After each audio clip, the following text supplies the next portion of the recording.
L'ocupació de terres és perfectament legítima si són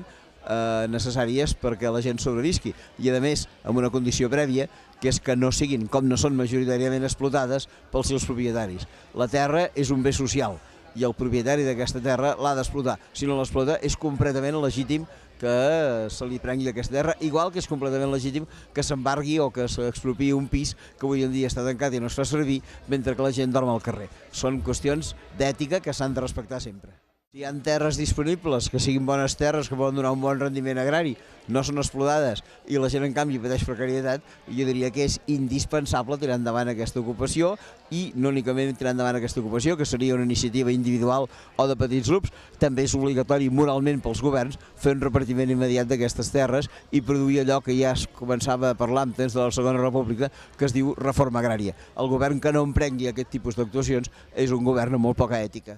Muy buenas tardes, mejor casi noches, a todas y a todos. Estoy verdaderamente muy satisfecho, orgulloso de poder estar en este momento, en este espacio de utopía,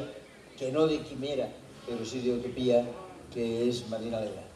Y de estar al lado de aquella persona que admiro desde hace muchísimos años, desde que le conocí cuando empezó a ser alcalde, hasta ahora, con esta labor para convertir a esta población, junto con mucha otra gente, en una verdadera utopia. Marina Leda ha sigut, des de fa més de 30 anys, un magnífic exemple, impulsat sobretot pel SOC, pel Sindicato de Obreros del Campo, de com s'ha de dur a terme la proximitat entre la necessitat de la gent de viure i alimentar-se i la terra que tenen al seu costat. Penso que ho han dut excel·lentment bé, han fet un bon repartiment de les terres, una molt bona explotació i avui en dia el cas de Somonte, que és recent i que no conec, seria desitjar que anés una mica en la mateixa direcció.